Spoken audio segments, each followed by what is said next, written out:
Hai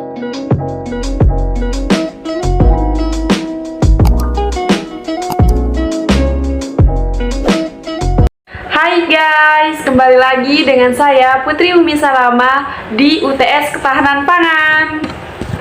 Pada pembahasan yang pertama, kita akan membahas tentang dampak pandemi COVID-19 pada pangan dan gizi.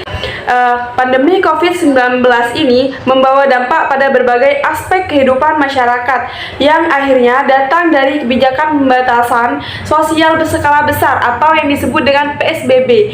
Dampak yang paling nyata adalah terjadinya resesi atau penurunan pertumbuhan ekonomi di berbagai negara termasuk Indonesia. Nah, bagaimana tidak seperti itu? Itu terjadi karena adanya pembatasan PSBB tersebut. Nah, jika ada pembatasan, otomatis banyak karyawan yang dipecat seperti di PHK. Seperti itu akan memicu terhadap adanya pengangguran di Indonesia. Nah, pengangguran itu menyebabkan penurunan ekonomi di Indonesia seperti itu. Yang kedua, kita akan lihat tentang hak warga negara Indonesia pada pangan.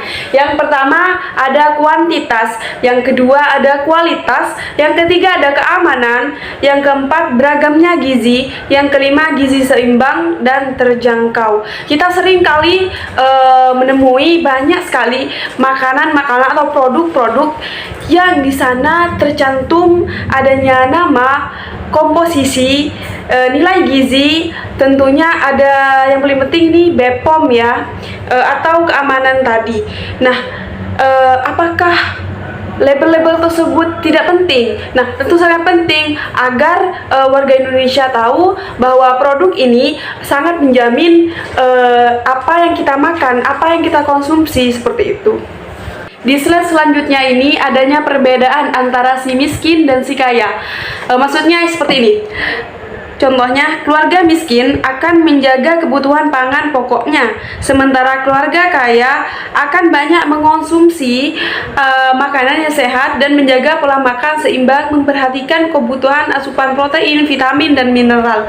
Nah, tentunya sangat berbeda, bukan? Kita sudah lihat di atas ini adanya perbedaan dikarenakan kalau kita miskin, kita itu hanya memikirkan, oh yang penting kenyang aja, oh yang penting pokoknya ini apa ya, kebutuhan pokoknya ini terpenuhi gitu. Nah, sedangkan si kaya, kita bisa lihat kalau kita kaya, kita akan gak penting ya itu mahal, makanan itu mahal, gak penting makanan itu apa ya, mahal lah pokoknya ya. Yang penting itu mengandung vitamin yang banyak, mengandung mineral, mengandung gizi yang seimbang seperti itu. Pada slide selanjutnya, saya akan membahas tentang minimnya SDM di pertanian. Yang pertama, karena menipisnya simpanan dan pendapatan petani. Yang kedua, kurangnya pangan di Indonesia. Yang ketiga, kurangnya gizi anak di Indonesia. Nah, menipisnya simpanan dan pendapatan petani. Bagaimana tidak menipis? Generasi kita ini sudah tahu gitu gaji petani. Mengapa pemerintah itu tidak mengupayakan agar kesejahteraan petani terlebih dahulu? Padahal selama kita hidup, kita itu butuh petani gitu untuk makan. Yang kedua, kurangnya pangan di Indonesia. Nah, yang pertama dan yang kedua serta yang ketiga ini sangat berkaitan karena kalau petani sudah jarang, maka pangan di Indonesia itu akan kurang gitu, akan kekurangan gitu. Yang ketiga ini gizi anak di Indonesia. Nah, jika kita mengambil dari luar terus menerus, itu kan banyak pengawetnya.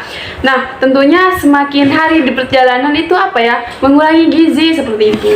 Di slide selanjutnya ini kita akan membahas hal-hal yang harus dilakukan oleh pemerintah. Yang pertama, hargai kerja keras petani. Yang kedua, apresiasi kerja petani. Dan yang ketiga, tingkatkan harga pasar. Nah, slide ini berhubungan dengan slide sebelumnya, di mana untuk mencegah kurangnya pangan di Indonesia, pemerintah itu harus hargai kerja keras petani dengan mengapresiasi seperti itu.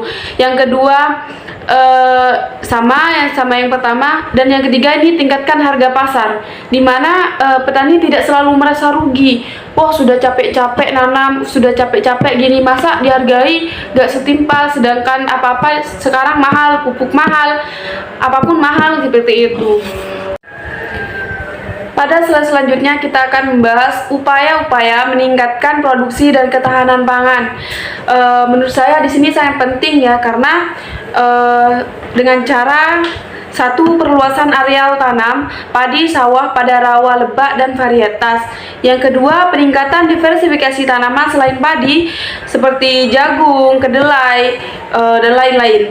Yang ketiga, intensifikasi pemanfaatan lahan pekarangan untuk memenuhi kebutuhan pangan rumah tangga. Nah, dari ketiganya tersebut itu bisa untuk meningkatkan produksi dan ketahanan pangan. Di slide selanjutnya kita akan membahas upaya diversifikasi pangan. BKP telah merintis program pemanfaatan pekarangan melalui program kawasan rumah pangan lestari KPRL. Program ini kemudian dilanjutkan dengan program pekarangan pangan lestari P2L. Pesertanya yaitu kelompok tani, KWT, Karang Taruna, santri, organisasi pemuda, dan lain-lain. Semoga program ini dapat berlanjut ya, karena program ini sangat penting selain bertani dengan hidroponik, aquaponik, tumpang sari, dan lain-lain. Thank you guys. Terima kasih.